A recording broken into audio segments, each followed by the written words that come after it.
Well, here we are. First light Monday morning, and the lake even looks more rough than it did last night and yesterday afternoon. Never stopped, not even for a minute. In fact, it just kept picking up.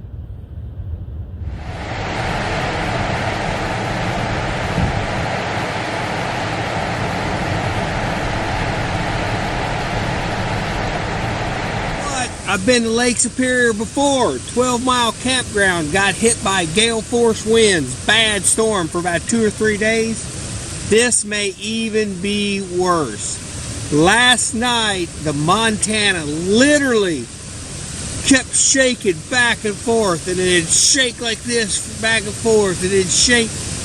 Unbelievable. Never gave up, and in fact, I'm waking up first light this morning, and it looks like it's even worse than it was yesterday.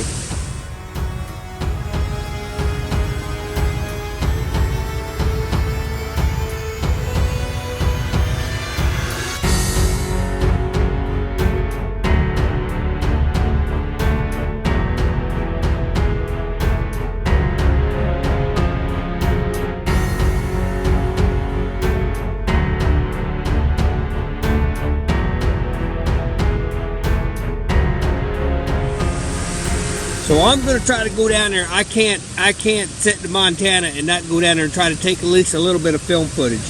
But what I'm finding out, the big lesson is, if you come to Lake Superior in October and if you get hit by a storm like this, you need to have goggles with you, ski goggles. These are the tightest fitting glasses I have, and I'm going to have to be real careful, because the way that bank is so steep now, that sand is just blowing up it like so fast. Yesterday I got lucky. Thought I got some sand in my eyes. Turned out to be no, but I got real lucky.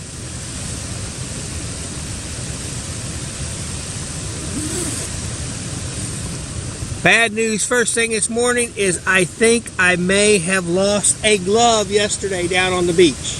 Can't find it anywhere. I think I've got spare gloves with me up on top of the Montana. I'll have to wait and see. Okay. I'm going to go down there, and I'm going to see if I can't capture this. This is absolutely incredible. I think almost everybody in the campsite, the people that I knew were here, I see one camper down there at the most. I understand why people are taking off. This is a bad, bad storm. Okay, I'm going to go down there, see if I can't capture it for you. Through hiker. Man, oh man. That is one tough individual there.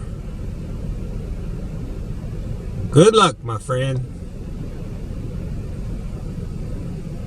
So my Nikon A900 that I'm using right now has malfunctioned. The flip screen that flips up so I can see if it's even taping or not has went bad. It's one of those things, the first time in all my trips that I've been on has malfunctioned like this, but gonna go on with it, right? I've got a couple extra cameras with me. If I have to, I can go all the way down to the Fuji. It's just a point and shoot, but it is waterproof. I may be using that the next couple days.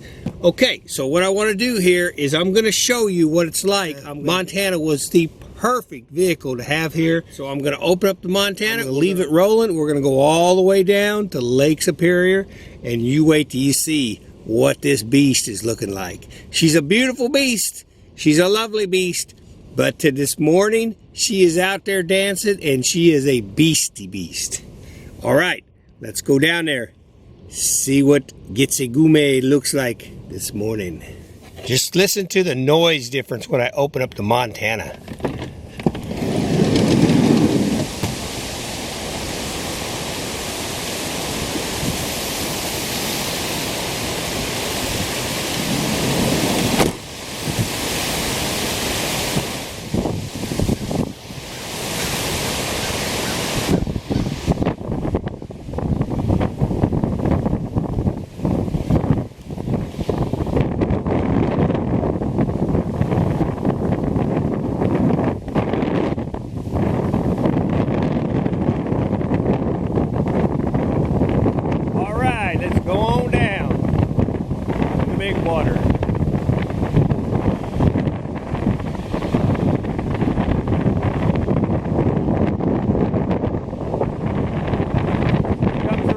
coming in. I won't be able to stay out here long.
The shoreline is being eroded away.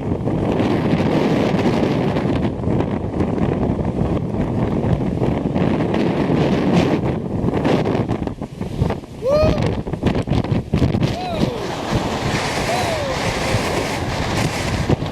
Here comes the rain. I'm gonna have to go in.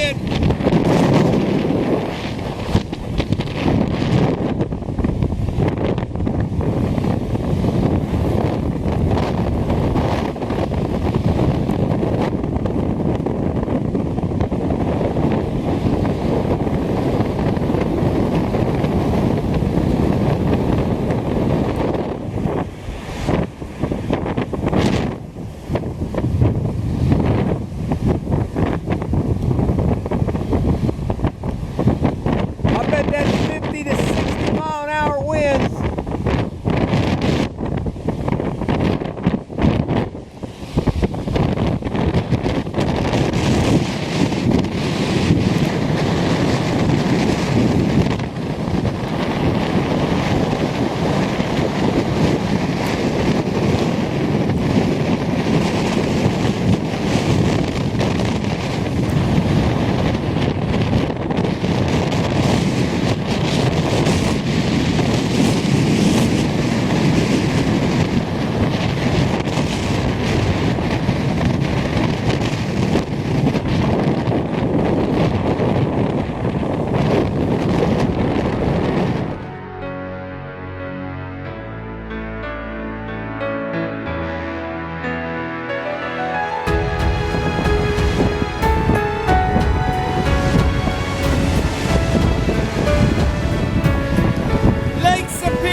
Glad I got up and went down there.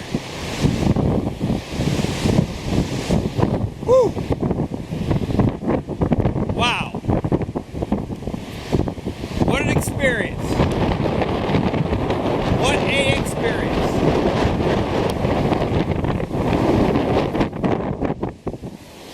Okay. Woo. Man. Man, oh man. That is ferocious down there. I can't imagine what the boys on the Edmund Fitzgerald faced. Man, oh man. Rest their souls. Whew. Chad and Trevor. Grand Marais.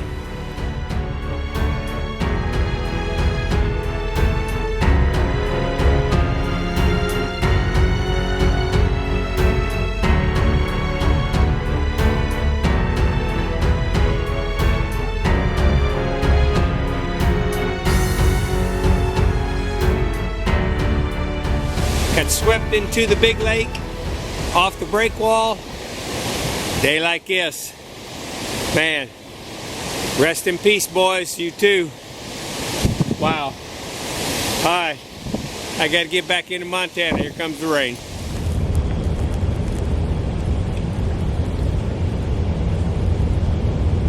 Here's a little camera that I've had for a couple years, and I have never used it on an excursion. It is a waterproof Fuji XP. At least it's waterproof. On a day like today, that's valuable. Some more brave souls. Through hikers. North Country Trail. This is where I'm going to be hanging out today. Right here, 2004 Pontiac, Montana. The perfect vehicle for an adventure like this. Got my picture windows all the way around. Can watch the lakes, work on my computer, have some lunch, have some breakfast. Oh yeah. There we go. Glad I brought her. Woo! Stormy day. Rain coming in.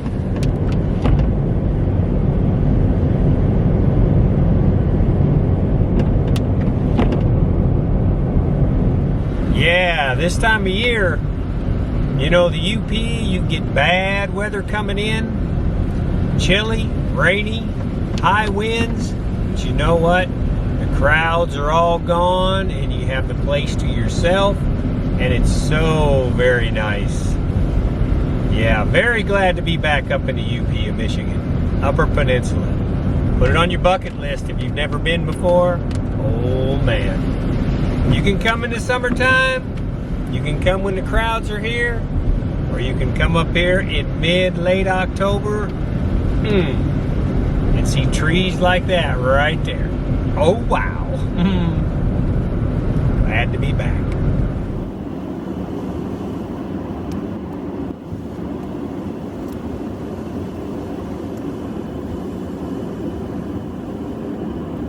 I'm not scared to go in here.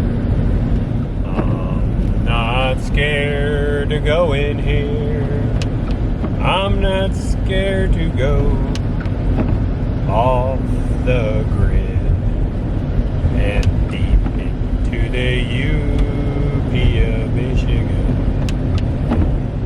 Deep into the UP of Michigan.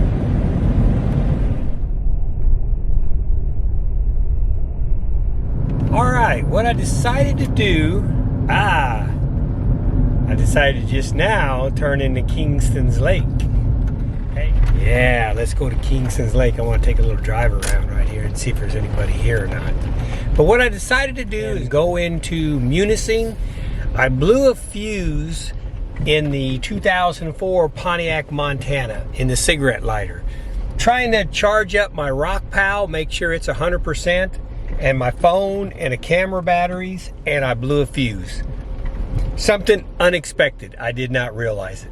I did not realize I could blow a fuse like that. Drive into Munising and see if I can't figure out how to replace this fuse and get it going, because man, you know, at 12 Mile, there's very few people there at all, and I just don't want to have any problems whatsoever. So now this is Kingston's Lake. It's on my way to Munising.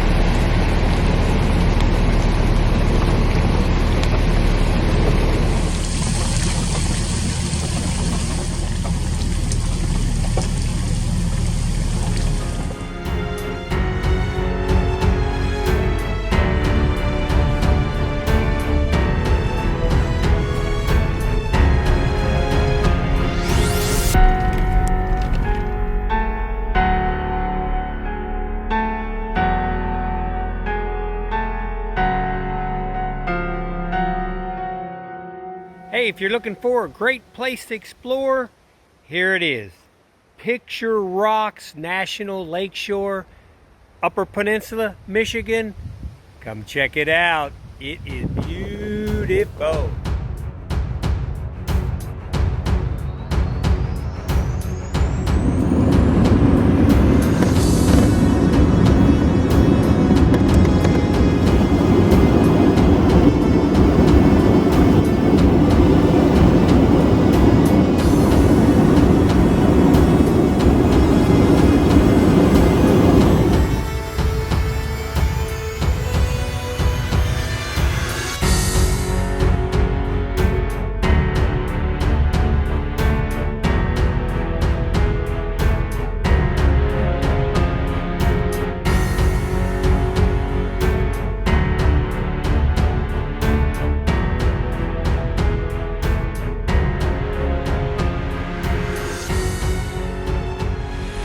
This is a mainstay up here. If you're on your way from 12 Mile Campground to Munising, stop and get you some lunch and a cold drink, hot drink, here at the Bear Trap. Yeah, pretty cool little place, the Bear Trap. Think they have entertainment at night on weekends. Come check it out.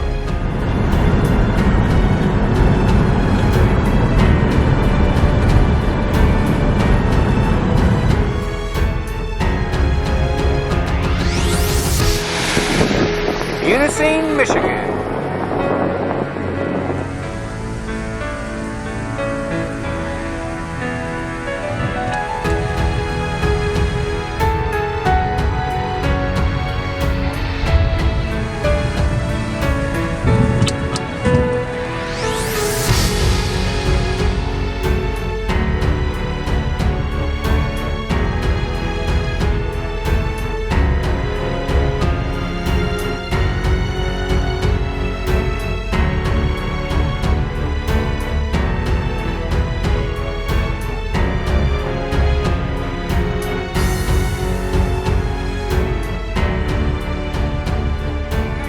Out pretty good.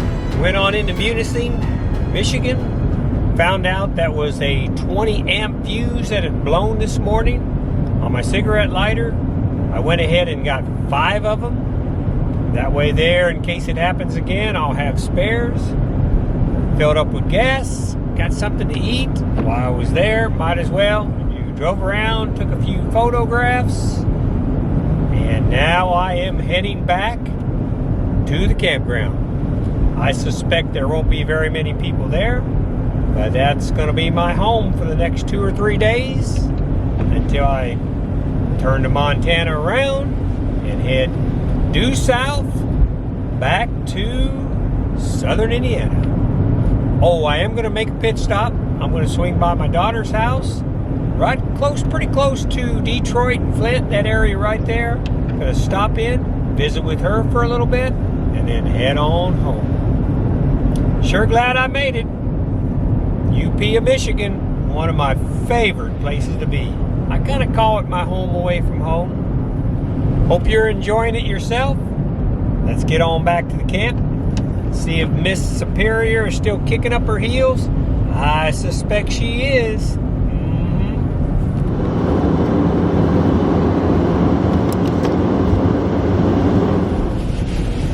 Yep. UP weather. Come fall, old man winter's coming. Ooh, dog. Faster than you can imagine.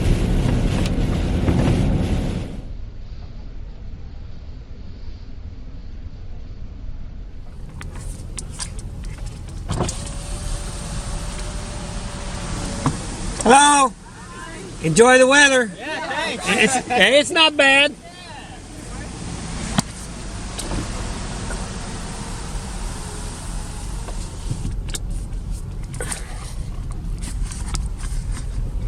Always like to talk to the thru hikers. They were having fun. That's a good thing. Hey, that's what it takes.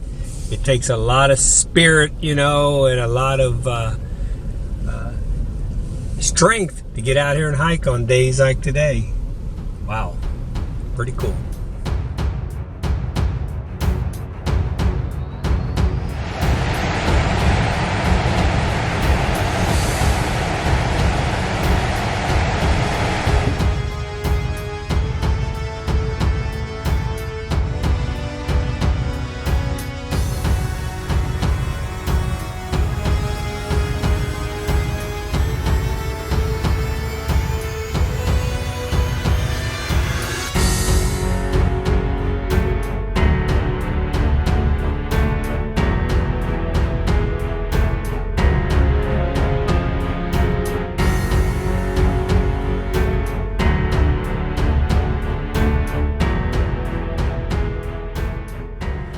Up in the UP, the trees just grow in a certain way in order to endure the wind.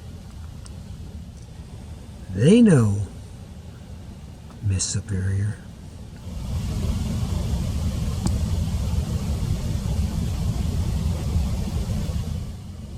These are actually hanging pretty tough. So I blew that fuse in the Montana's cigarette lighter. The lighter up front. I actually have a lighter in the back that I used last night that worked pretty good. So I actually have two of them. That's pretty good. But I blew that fuse up front, and you know what? That was one of those uh-oh moments. Because I hadn't thought about that. You know, the more and more I start to travel and I get out in places like this, you have to be self-efficient, 100% self-efficient. And I never thought about blowing a fuse.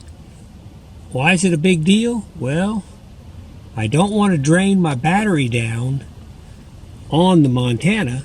I don't want to keep things plugged in when the Montana's not running. When I figure the Montana's running, I'm using the alternator, and the alternator's providing juice to the cigarette lighter, and so everything I'm plugging isn't draining the battery down.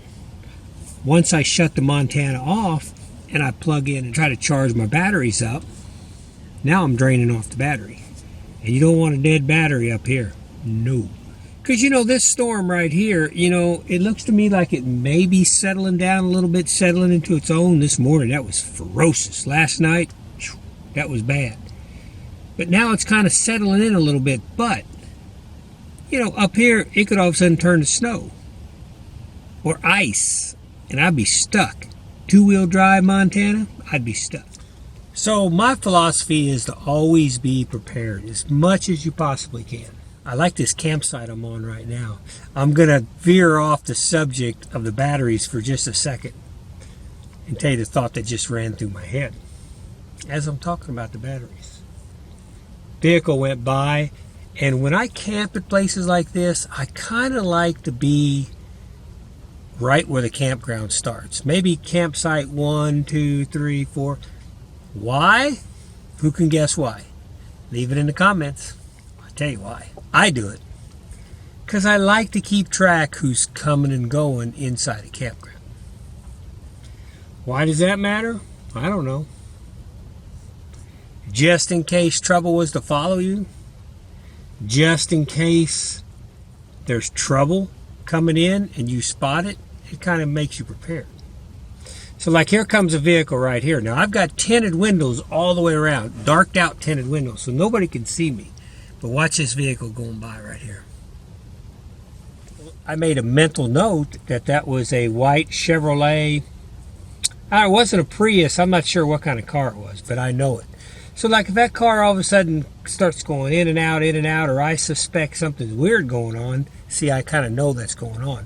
When you camp in the back of a campground, all the way toward the back, you really don't know what's going on in that campground unless somebody comes all the way back there where you are. Now, the flip side of that coin would be that everybody identifies you. So, why does that matter? Here's why I think that would matter. Anymore, like this campground way up here in the UP of Michigan, on the south shore of Lake Superior, actually the land border of the United States. The actual border is, I understand, about 80 miles straight out into the water, but this is the land border. So when I walk along this beach, I'm walking on the land border of the United States, the northern land border. Why I think that's important, it kind of puts you in a bad position being up front in a campsite, is let's say somebody's on the run, somebody's looking for trouble, somebody is desperate. Up here in the UP, I don't know. It's kind of funny. Most people seem to head south. You know, unless you're a rugged person and you can come up north, especially in the wintertime, not many people would flee north. They'd all flee south, I would think, warmer climates. But why that puts you in a kind of a bad place, a difficult place here, is because if somebody was coming into campground, like in the Hoosier National Forest, right off Interstate 64, if somebody was on the run, running out of gas, out of cash, they pull in there. All they're looking to do is carjack, get some cash, and head on down the highway. You're kind of in a bad position if you're number one or two. Because I doubt they systematically drive through the campsite, especially at night, to see if maybe there's a better target than the other. Anyways, just food for thought. I'll get back on the batteries.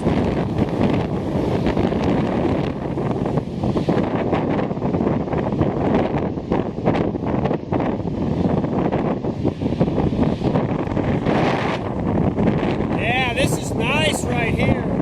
It's been a long time since I've been on this side of the campground. This would be the east side of the campground. Man, it's dull. Let's go down here and see if the stairs are still working. I believe maybe the wind has died down a little bit. I see more rain coming in out there. Oh yeah, this stairway's still intact here. That's good. Make easy access down the beach.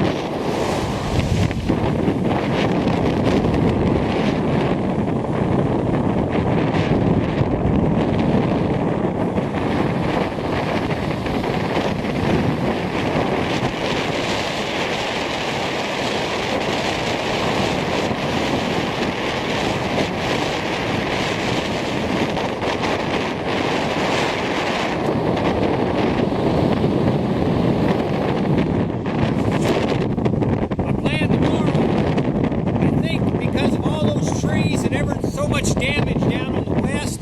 I think I'm going to go east and head that way. That's toward the lighthouse. Sable Lighthouse.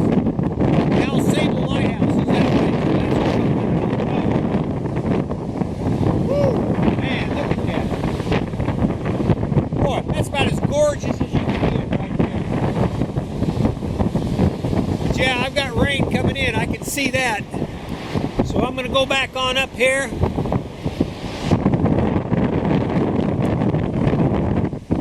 Kind of get the Montana all straightened out. Hang out for a little bit. I see I've got a camper. I've got someone camped over here a little bit. About 4 or 5 sites away. Yeah, this is pretty. See, number 3, you've got that coming down, and then you got right here. Camp right here. Yeah, pretty. That mist and that rain's coming in pretty good. So I'm gonna go ahead and clean this lens up a little bit. Hopefully you can see me. It may be too dark in here. It's a pretty dark day, but there's a lot of rain coming in right now. Big band of rain. All the way across the horizon, rain's coming in. So gonna just wait it out. Thing about Michigan state parks, they always have nice restrooms, very clean. They really take good care of them here. Yeah, I think one mistake that people make when they buy a van to camp in is they buy them without windows. And you know, to me, there's nothing better, even in a house, especially if you have a view, is to have a nice picture window. Here in the Pontiac, Montana, I've got 1, 2, 3, 4, 5, and then of course the windshield and the front cab. That's pretty nice. Now I understand windows take up space. You may not be able to have as many cabinets or decorations, but man, check out that view. I'd rather be looking at this any day than a set of cabinets. Yeah, it's important to keep those batteries charged up. I actually have a solar panel, but you can see out here a solar panel is almost useless. You couldn't even put it on the beach anymore because the water is so high and the waves are so big it'd wash it away. So, you know, solar panels can be good in a desert location where you've got a lot of area for sun shining down, but a lot of times in these thick woods forests like this, they're not going to do you a lot of good at all. So I'm kind of glad I learned that lesson with the fuse, and I'm always going to carry extra fuses now. And what's funny about this trip is I almost took a deep cycle battery, and I've got a place underneath the bed in the back that I could have mounted it. I thought about getting the little alligator clips with a cigarette lighter on it and just clip it to that battery, and then I could have charged everything off that. But then I got thinking, no, I've got the Montana, I can run it and do all that, but I never figured about it. Or a fuse popping like that. I never thought about that. Boy, it is beautiful up here. See, some people might be bummed. Hey, there goes that white car. They were going pretty fast out of here, too. I'm like, I'm not the sheriff, but I'm a unofficial deputy whenever I camp. I can kind of keep an eye on things and make sure there's no trouble brewing or whatever. Some people are the good guys, some are the bad guys. What are you going to say? There's the nearest camper. That's about that's probably 2 or 3 sites away.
I've seen a lot of solo North Country Trail hikers all by themselves, working their way through.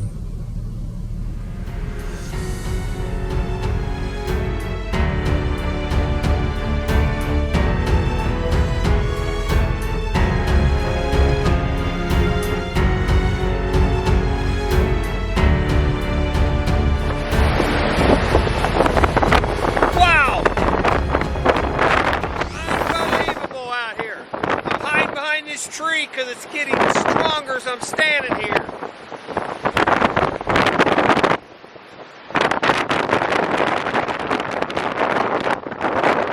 Well, there's some bad storms coming in, I can see that. All right. Lake Superior. Hello. Hello. Yeah, there she is. In all her glory. You don't come to Lake Superior and mess around with her anyways. Woo! Alright, I got some major rain moving in. I'm going to have to get in there. I'm going to have to go back to the Montana. But I thought you'd enjoy seeing that. In all her glory.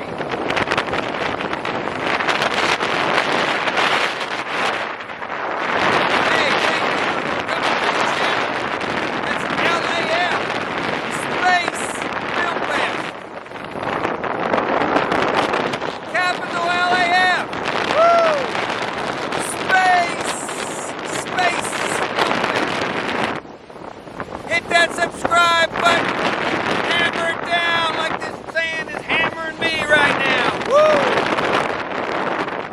I gotta get back to the Montana. Peace out. Peace out. Woo!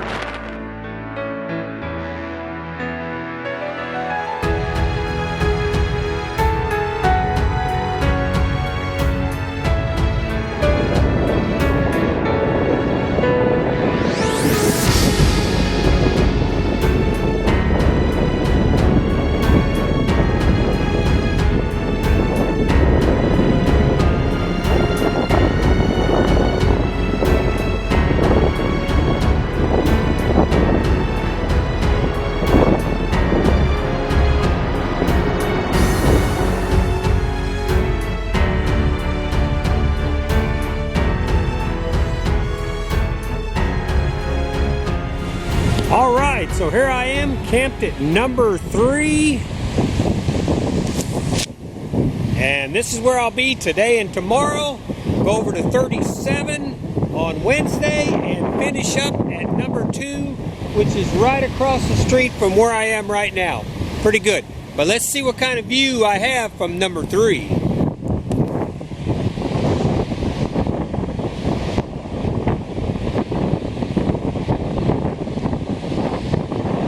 access to the beach looks a lot better. Wow, how beautiful is that? Look at that.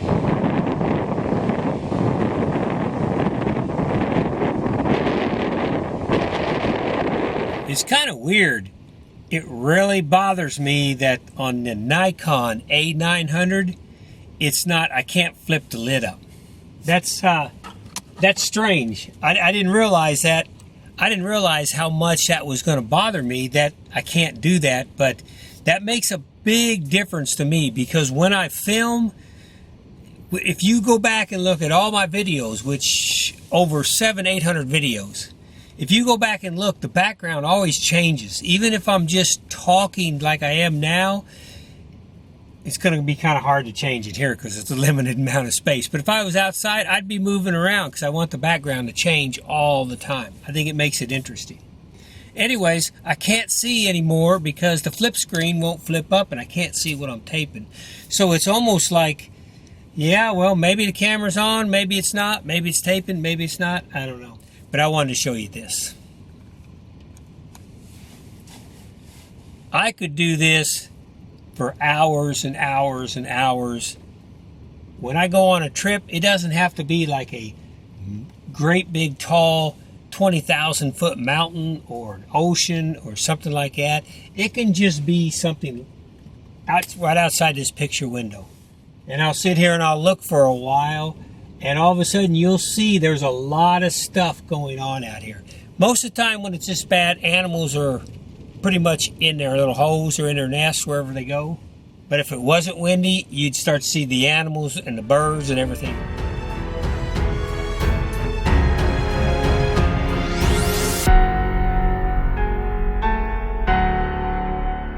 This is a very important message if you hang out by big water.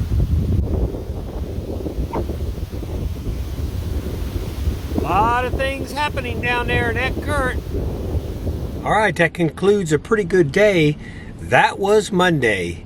It looks to me like the wind is really starting to die down out there. When I say die down, probably getting maybe under 20 miles an hour now, which is pretty good. That's what we're looking for. Tomorrow, I'm thinking the winds are going to be about like this, about 20 miles an hour, but the rain should subside. It's probably still going to be kind of cloudy is what I'm thinking.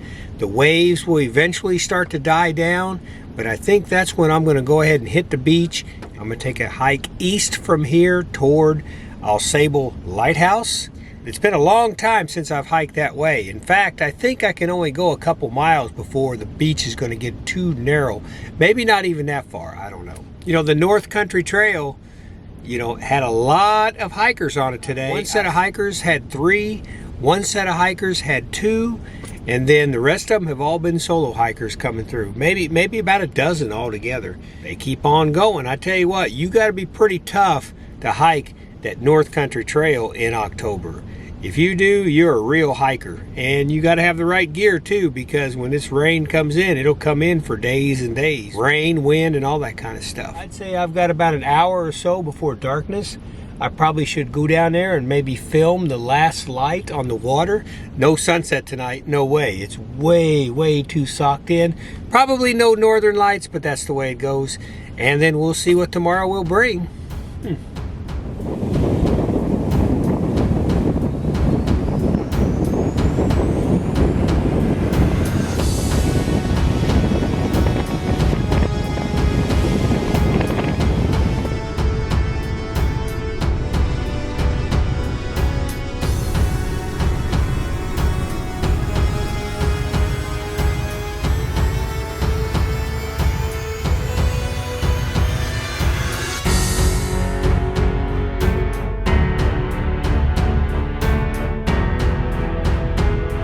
See you in the morning.